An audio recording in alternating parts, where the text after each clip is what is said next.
The nature of the mind, beloved ones, the first thing to understand is that the mind, by its very nature, is a wanderer. It is like a child running in a marketplace, touching everything, grabbing anything shiny, never still, never aware of what it is doing. You call this overthinking, but I call it simply minding. The mind is doing what it has been conditioned to do for centuries. For thousands of years, humanity has worshipped thought, logic, analysis. We have forgotten the beauty of silence, the music of no thought. So the mind has become overfed and the heart undernourished. You must see the mind as an instrument, a servant, not as your master. But because you have allowed it to sit on the throne for so long, it has forgotten its place. Many times people ask me, Osho, how do we silence the mind? And I laugh, because the mind cannot be silenced by force. If you try to silence it, you are still giving it attention. You are still wrestling with it. And the mind loves wrestling. It loves drama. This is how it stays alive. Instead, you must learn the art of witnessing. I discovered this very early in my childhood. I was a small boy in a small village, sitting beneath a neem tree. The wind was playing with the leaves, and I sat there with closed eyes, simply noticing the traffic of thoughts passing inside me. And suddenly, a revelation happened. I saw that the thoughts were moving like clouds, and I was the sky. Nothing the clouds did touch the sky. They came and went. They grew dark, they grew white, they disappeared. But the sky remained untouched. In that moment, I understood that the mind is not my being. It is just a visitor. Once you see this separation, overthinking begins to lose its power over you.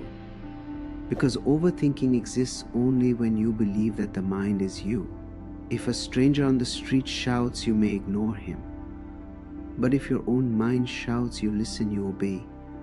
You think it is your voice. But beloved, it is not your voice. It is the echo of society, of fear, of memory, of the past.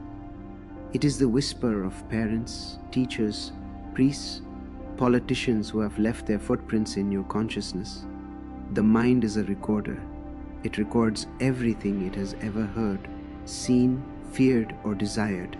And like an old radio, it plays these recordings again and again. That replaying is what you call overthinking. But the moment you become a watcher, you step out of the loop. You no longer react to the recordings. You simply observe them. And this observation is magical, because the mind cannot survive under the light of awareness. The way bats cannot survive under the sun, thoughts cannot survive under pure consciousness. So begin by honoring the nature of the mind. Do not condemn it. Do not call it bad. Do not judge it. A mind judged becomes more disturbed. A mind accepted begins to relax. And in that relaxation, silence enters. Awareness enters. That is the beginning of freedom. Why you suffer from overthinking, beloved ones, the reason you suffer from overthinking is very simple. You have forgotten who you are. You have become identified with something that is not your essence. You say, I am thinking, but the truth is the mind is thinking. You are only the witness behind the mind.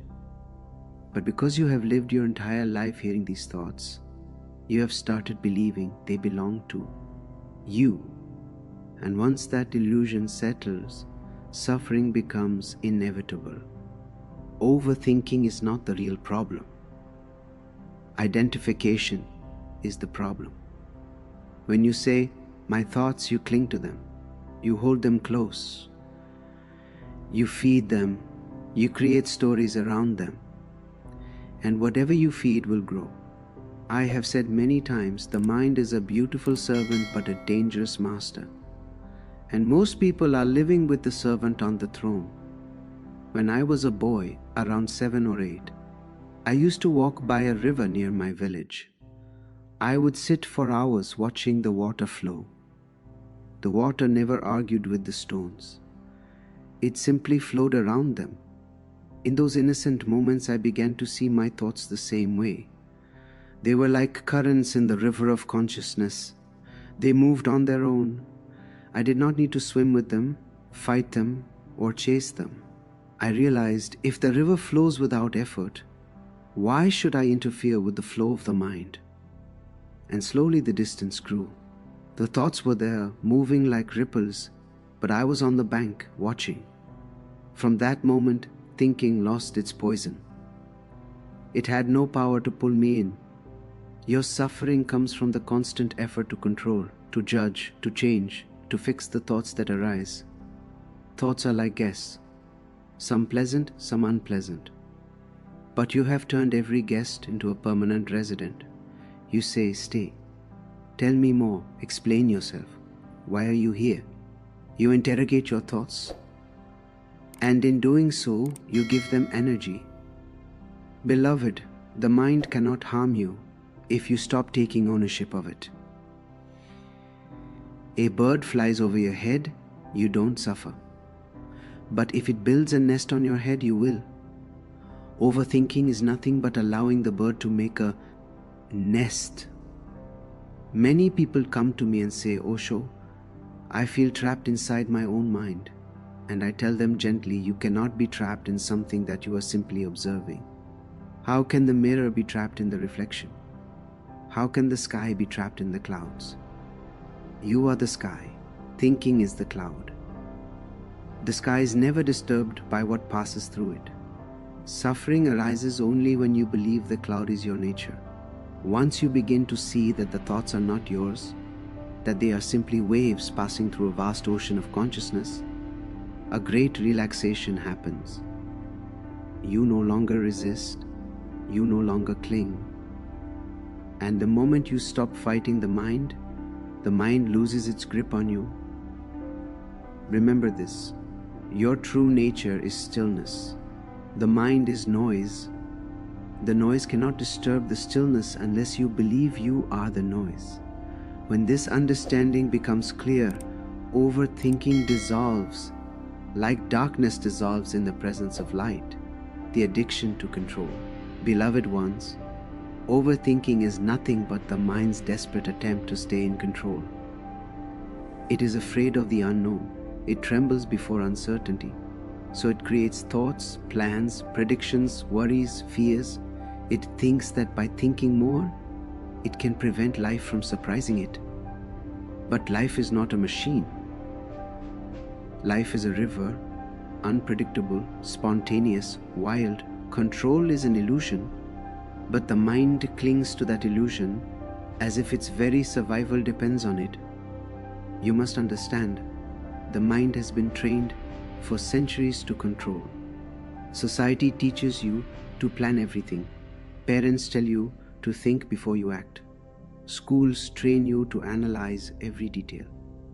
Religions tell you to follow rules and suppress your natural spontaneity. Slowly, slowly, the mind becomes the dictator of your whole being. And when the dictator feels it is losing its grip, it begins to overthink. Overthinking is the mind tightening its fist. When I traveled across India, thousands of seekers came to me burdened by this invisible chain. They thought their suffering came from the world. But I told them, you suffer because you are trying to manage what cannot be managed. You want life to follow your preferences. You want people to behave according to your imagination. You want every situation to fit your expectations. And when reality does not obey, the mind panics. It begins to calculate. It begins to create stories. It begins to overthink, hoping that thinking more will create safety. But beloved, no amount of thinking has ever controlled life. You may think 10,000 thoughts about death, but death will still come in its own time. You may think endlessly about love, but love arrives when the heart is ready, not when the mind commands it. You may plan your whole future like an architect building a house, but life will paint its own colors, not the ones you choose. Control is fear, and surrender is trust. The mind is afraid to surrender because surrender feels like death. But when you surrender, something extraordinary happens. You discover that life was never your enemy. Life is your companion. It is flowing with you, not against you. It is guiding you, not abandoning you. The river does not drown those who relax, it carries them. Once, while staying near a river in the Himalayas, I watched a leaf floating effortlessly on the surface. It did not resist. It did not choose its direction. And yet, it reached where the river wanted it to be. In that simple leaf, I saw the secret of life. Let life carry you. Do not impose your direction. The universe is far wiser than your small mind. When you stop trying to control, overthinking begins to fall away like dry leaves from a tree. Control feeds overthinking. Surrender starves it. So learn to relax, learn to flow, learn to trust. And when trust blossoms, the mind calms on its own, like a child falling asleep in the arms of the mother, coming back to the present moment. Beloved ones, overthinking has only two homes where it can survive: the past and the future. These are the mind's comfortable caves. In the past, the mind chews old memories, regrets, wounds. In the future, it creates dreams, fears, expectations. But in the present moment, the mind becomes homeless. It has no material with which to weave its stories. The present is too alive, too fresh, too immediate for the mind to manipulate. Understand this: the present moment is not part of the mind. The mind is always late. It arrives after life has already moved. That is why you find it difficult to live in the now. The mind cannot live here. Only consciousness can. When you become present, even for a single breath, overthinking loses its power instantly. Just a flash of awareness is enough for the chain to break. But because you have lived your entire life being dragged between yesterday and tomorrow, you have forgotten the taste of the now. When I was a young man, I would sit under trees, simply watching the movement of life. I remember sitting outside my grandfather's house, listening to the sound of the village, the cows returning, the children laughing, the wind moving through the bamboo. In those simple moments, I experienced something extraordinary. There were no thoughts, there was no past, there was no future, only the purity of the moment, as if existence itself had stopped and was breathing with me. It was in those moments that I first tasted meditation, not as a technique, not as a discipline, but as a natural state of being available only in the present. The present moment is like a door. Behind it lies your true self. But because the mind stands in front of this door with its noise and distractions, you never notice the entrance. You only see the thoughts, you never see what is behind them. When a seeker comes to me and says, "Osho, my mind is overflowing with thoughts," I say to him, do not fight with them. Do not push them away. Simply come back to this moment. Feel the breath moving in and out. Feel your feet touching the ground. Listen to the sounds happening around you. Immediately, without struggle, you slip out of the grip of the mind. The present is a miracle. It is medicine. It is healing. You do not need to escape the mind. You only need to enter the moment. And the instant you enter the moment, the mind becomes like a shadow, still there, but powerless. Have you noticed that when you are deeply engaged in something, creating art, dancing, walking in nature, watching a sunset, there are no thoughts? Not because you fought them, not because you controlled them, simply because you were present. Presence is the death of overthinking. And do not try to force the present moment. That becomes another trick of the mind. Allow presence to arise naturally, gently. Even sitting for 1 minute with awareness can transform your inner space. Come back to now, again and again. With each return, your mind loses a little more of its dominance, and your being regains its rightful throne. The power of acceptance. Beloved ones, to stop overthinking, there is a very simple key: acceptance. But this word has been misunderstood for centuries. People think acceptance means surrendering to helplessness, becoming passive, giving up. No, acceptance is not weakness.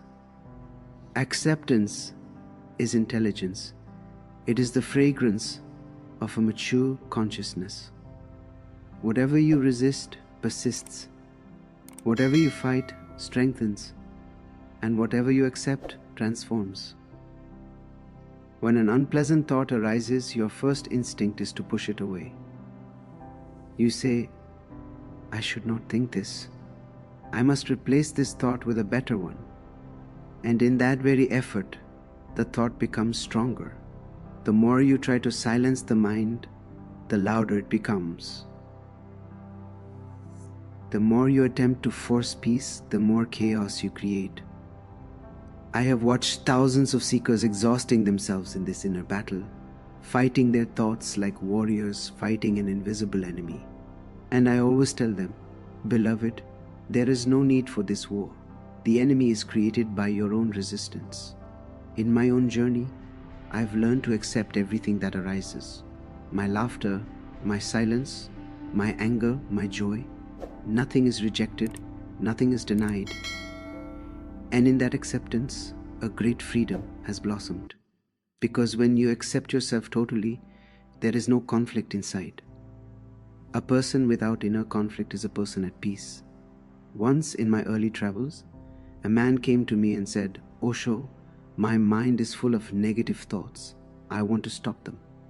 I told him, the moment a negative thought appears, embrace it. Say to I, T, come sit with me, you are also welcome. The man looked shocked. He said, but then the negative thought will stay. And I laughed. I said, no.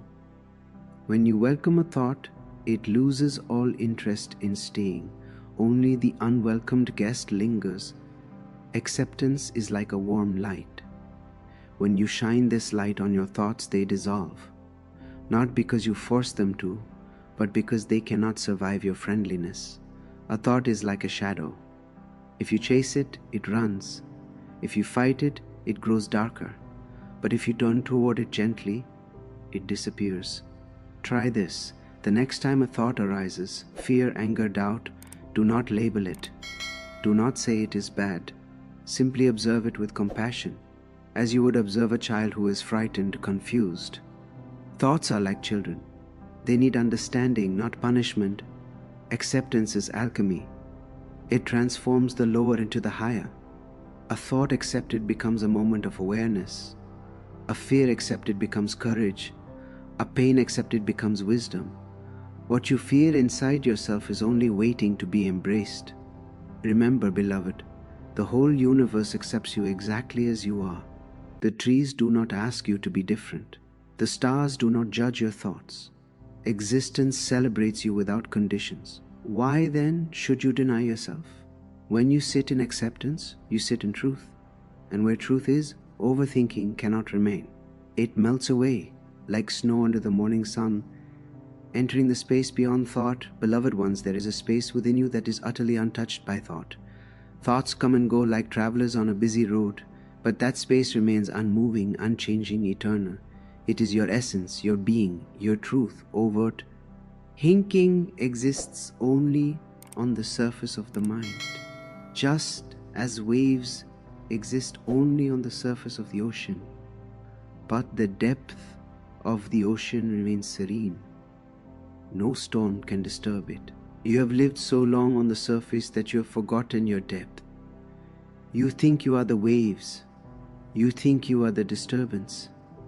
But in reality, you are the stillness beneath it. When you discover this stillness, thoughts lose their power, their urgency, their drama. They continue to appear because the mind will always produce thoughts, but they no longer bind you. They become like passing birds in the sky, beautiful to watch, but incapable of touching the sky itself. Meditation is the doorway to this inner space. But meditation is not something you do. Meditation is something you fall into. It is a relaxation so total that the mind has no room to interfere. When I was young, I would sit silently under the night sky, listening to the sound of crickets, feeling the coolness of the earth, watching the immense darkness above. In those moments, something magical would happen. The boundary between me and existence dissolved. There were no thoughts. There was no thinker. There was only being. Those early moments taught me that meditation is not a technique. It is your natural state, revealed when you stop clinging to thoughts. A seeker once asked me, "Osho, how do I reach that silent space?" And I told him, "You do not reach it. You remember it. It is already there. You are already it. The mind has only convinced you otherwise." To enter that space, sit silently. Do not fight the mind. Do not chase thoughts. Let them rise and fall like waves. Just watch. Slowly you will begin to notice the watcher. The what's? Her is your real self. Thoughts belong to the mind. Witnessing belongs to you. And when witnessing becomes clear, stable, natural, a great shift occurs. You move from the surface to the depth. In that depth, everything changes. Overthinking becomes impossible because you are no longer entangled in thought. You are simply aware of it. Awareness is like the sun. When the sun rises, darkness cannot remain. When awareness rises, the mind becomes quiet by itself. This space beyond thought is not empty. It is full of presence, full of joy, full of peace. It is a silence that is alive, a silence that sings. Once you taste this inner silence, you will begin to live differently. You will speak less and your words will have weight. You will think less and your actions will have clarity. You will desire less and your life will have grace. Overthinking is the journey outward. Meditation is the journey inward. Come home, beloved ones. Inside you is a sky vast enough to hold all storms and still remain serene. Inside you is a silence ancient as the Himalayas. Inside you is a presence that needs no thought to exist. Return to that space and you will know true freedom.